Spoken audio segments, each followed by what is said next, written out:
ሰላም ጤና ይስጥልኝ ውድና የተከበራችሁ ቻናሌ ቤተሰብ እንዴት ናችሁ? ደህና ናችሁ ወይ? ያለው እግዚአብሔር ይመስገን። ለዚህ ቻናል አዲስ የሆናችሁ ሰብስክራይብ በማድረግ ቤተሰብ ሆኑ። እንዲሁም ነባሮች ስለምታበረታቱኝ እጅግ አድርጌ አመሰግናለሁ።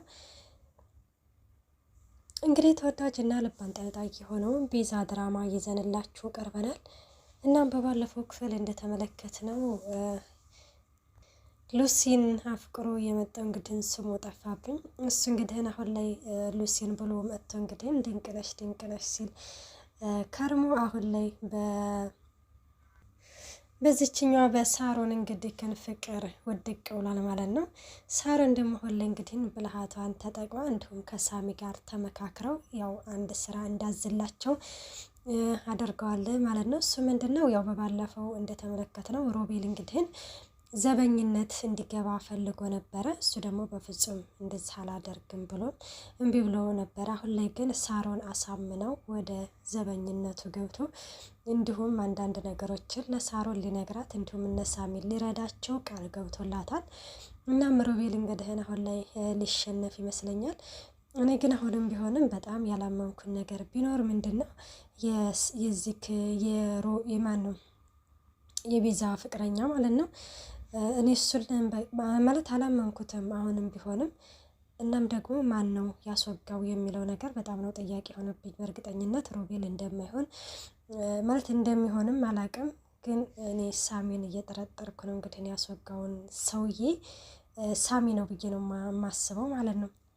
እናም አሁን እንግዲህ እሱ ያው ከቤዛ እንግዲህ እኔ ቤዛ ያንቺን ብቻ ነው የምፈልገው እያለም ይገኛል። አሁን ላይ ግን ሳሚም የሆነ እምነት የለውም። ያው ለአፉ እንደዚህ በቃ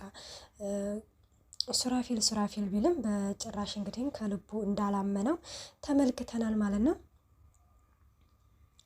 እናም ያው አሁን ላይ እንግዲህ ወደ ቤት ሄዶ ሊጠይቀው ነበረ እና አንተ ከሃዲ ምን ልትሰራ ነው ቤቴ እየመጣኸው ሲለውም ይህንን ቆሻሻ እንዳይሆን ቤቴ እያልከው የምትጠራው አንተ እኮ የተከበርክ እኮ የንጉስ ልጅ እኮ ነህ። እንዴት ይህንን ቤቴ ትላለክ? አሁንም አንድ እድል ነው እየሰጠው ያለሁት፣ ወደ ቤት ተመለስ እያልኩ ነው ሲለውም አይ አልመለስም፣ ቆይ አንተ ምን እያልክ ነው ምናምን እያለው ነበረ ማለት ነው።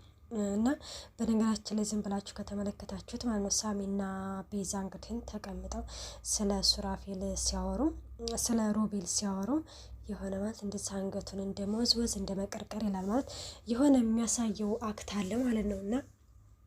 እናም እንግዲህ በር ላይ ደግሞ ቤዛን አገኘቷት ነበርና ከዛ እንዴት ነሽ ምናምን ሲላትም ይኸውልህ ትሞክረኛለህ ማለት ዘርፌንም ሆነም ያቺ ከሃዲ እህቴን ካልተበቀልኳቸው እኔ ቤዛ አይደለሁም፣ ጠብቅ ያንተ ብቻ ዝም ብለህ ምናምን ትለዋለች ማለት ነው። እንዴ ምን ነው አንገናኝም ለማለት ነው እንዴ ምናምን ብሎ እንግዲህ ነገሮችን ሊያወጣጣት ሞክሮ ነበረ። እሷ ግን የሆነ ምንም ፍንጭ አልሰጠችውም እና ብቻ ንገሪልኝ እንደማለቃት ሲል አንቺ ለምን ሄደሽ ብትነግራት አይሻልም እንዴ ወይስ አንገናኝም ለማለት ነው ይላታል። እስቲ ወንድ ከሆነች ፊት ለፊቴ ትምጣ ትቅጠመኝ እስቲ ፊት ለፊቴ በማለትም እንግዲህ ቤዛም እንግዲህ ምንም ነገር እንደማያውቅ እንትን ትላለች።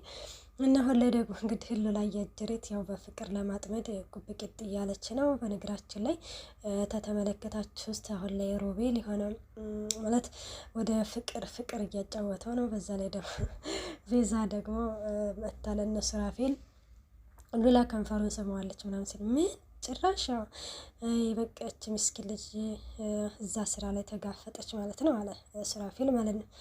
እናም እንደዛ ነው እንግዲህ አይ እሱማ ያው እቅዳችንን እንትን ለማለት ነው እንጂ እውነት ግንኙነት እንደዚህ ኖሯቸውማ አይደለም ትለዋለች ማለት ነው። እሺ በቃ እንደዛ ከሆነ ግን ብቻ ሱራፌል አሁንም ቢሆንም እንግዲህ ሳሚ ያው አላመነም አሁን ላይ። እናም እንደዛ እንግዲህ እያወሩ እያለ እሷ የሆነ ቅባት እየተቀባባች ምናምን ሆነ አጭር እየፎጣ ለብሳ ቤት ትጠብቀዋለች እና አጭር እንግዲህ ሮቤል ዶክተር እንግዲህ በጣም በፍቅር ውድቅ ይላል ማለት ነው። እና ዝም ብሎ እየተመለከታት ነበረ እና ምንድነው ምናምን ማለት ወይ ላምጣልህ እንደ ምናምን ስለው አይ አሁን ነው አልኮል ነገር ጠጥቼ የመጣሁት እና ደግሞ እኮ አልኮል ነገር ከጠጥቶ እኮ ሌላ ነገር ያምራል ምናምን ታዲያ ምንድነው ማረክ ምናምን እያለች ሰማጀሪታ እንግዲህ እንደዚህ የምታደርግበት ምክንያት ምንድነው? ያው በባለፈው የቤዛ ቤተሰቦች እንግዲህ በተዘዋዋሪ ሆቴላቸውን እንትን ተብሎ ነበር። ይሄንን ነገር ደግሞ ያደረገው ራሱ ሮቤል ስለሆነ እና በዚሁ አጋጣሚ ይህንንም የቤዛን ንብረት እንግዲህን ወደ ሮቤል ተደርጎ ሮቤል ደግሞ ወደ ቤዛ እንግዲህን ወደዚህ ወደ ሉላ ያደርግላታል የሚለው ነው። እኔ ግን ምንም አልተዋጠልኝም። በዛ ላይ አሁን እቅዳቸውን ሁሉንም ነገር ሱራፌል እየሰማ ነው እና በስተመጨረሻም እና ይሄንን እቅዳቸውን ሰምቶ እንግዲህ ወደ ሮቤል እንግዲህ እንዳይመጣ ብዬ ነው በጣም የምሰጋውና የምፈራው ነገር ማለት ነው። ቤዛ ደግሞ ሁሉንም ነገር ሱራፌል ፊት ነው እየተናገሩ ያሉት ማለት ነው። እናም እንደዛ ስለሆነ እንግዲህ እንትን እያሉ ነው። ከዛ ፍቅረኛዋ ይመጣል የልጁ አባት ሉላ ምናምን ሲልም ከዛ ምን ትሰራለህ ከአንተ ቆይ ዝክ ውጣልኝ ከዚህ ትለዋለች ማለት ነው። ከዛ ፖሊስ ሳልመጣ ውጣ ሲል ከዛ ሮቤል እንዴ እኔ እያለሁ የምን ፖሊስ ነው የምትጠሪው ምናምን ብሎ እንግዲህ ጓገ ሲል በአንድ ቦክስ አፍንጫውን ያደመዋል። እና እንደዛ እንግዲህ ሲል ሽጉጥ እየታኩሽ ያደቃቅልም ይሄ ማለት ያነጣጥርበታል። አሁን ሳልተኩስ በፊት ቀጥ ብለህ ውጣልኝ ከዚህ ከቤት ምናምን ሲለው ከዛ እሱም ከዛ ከክፍል ይወጣል ማለት ነው። ሉላም እንግዲህ ውጣልኝ በቃ ይሄን ማየት አልፈልግም ምናምን ትለዋለች። እሺ ብሎ እንግዲህ ይወጣል። ሆኖም ግን ያው አግኝቷታል የልጄ እናት ምናምን እያለ በነገራችን ላይ ጥቅም ማለት በጣም ከባድ ነው። አሁን ሉላን እንግዲህ አርግዤልሃለሁ ምናምን ስትለው ዓይንሽን ላፈር ብሎ ነበረ ያባረራት። አሁን እንግዲህ ሀብትና ንብረት ሲመጣ ወደ ሉላ አሁን የልጅ እናት ብሎ እንግዲህ ሊጠጋት ችሏል ማለት ነው። እናም ሳሮን አሁን እንግዲህ ይህንን ፍቅረኛዋን ደግሞ አሳምነው አሁን ዘበኝነት ሆኖ ወደ ሉላ ጋር ሊገባ ነው። እንዲሁ ገብቶ እንግዲህ አሁን ማለት ለማን ነው የሚያግዘው? እውነት እንግዲህ ፍቅር ያሸንፋል። ለሳሮን ካገዘ እንግዲህ እነ ሳሮን እነ ሳሚ እንግዲህ እንደሚያሸንፈው ተስፋ እናደርጋለን። እናም እንደሚያሸንፉም ደግሞ አንጠራጠርም ማለት ነው። እናም ይሄንን እቅድ እንግዲህ አውጥተዋል። በዛ ላይ ደግሞ ሳሚ ደግሞ ለሮቤልን በፍቅር ሆነ አትገጥመው ማለት የሆነ እንደዚህ ከሆነ እያሸነፍን አይደለም፣ መቼም ቢሆንም አናሸንፍም። ስለዚህ አንተ በፍቅር ሆነ ቀርበህ ሁሉንም ነገር ምናምን ሲለው እንግዲህ እንዴ መቼም አሁን ወንድሜ ምናምን ሲል ሰምተኸው አይደለም በፍቅር ቅረበው የምትለኝ ምናምን ሲለው አዳ ምን ላድርግ እንደዛ እኮ ሳይሻል አይቀርም ብለን ነው ደግሞ አንተ ወንድምህ ነው ምናምን ሲለው አይ በፍጹም አይሆንም ሲል ቤዛም እንግዲህ እንዴ ሳሚ ምን ሆነህ ነው ከዚህ ካረመኔ ጋር ነው እንዴ እንደዚህ ምናምን ሆነ የምትለው አሁን ራሱ እንደዚህ ቶብኝ እንደሄደ እያየህ አይደል እንዴ ምን አለ ለሚስቴ እንኳን ብኖርላት ምናምን አለ። አቤት ማስመሰል። ከዛ እንደዚህ ሲል ዝም አትይው ፍቅር ምናምን አለ ማለት ነው እንግዲህ ሱራፌል።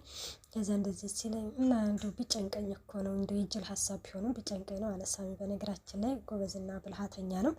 እናም እንደዛ እያሉ እንግዲህ ብቻ እንግዲህ ምን እንደሚፈጠር ደግሞ በቀጣይ ይዘንላችሁ እንቀርባለን።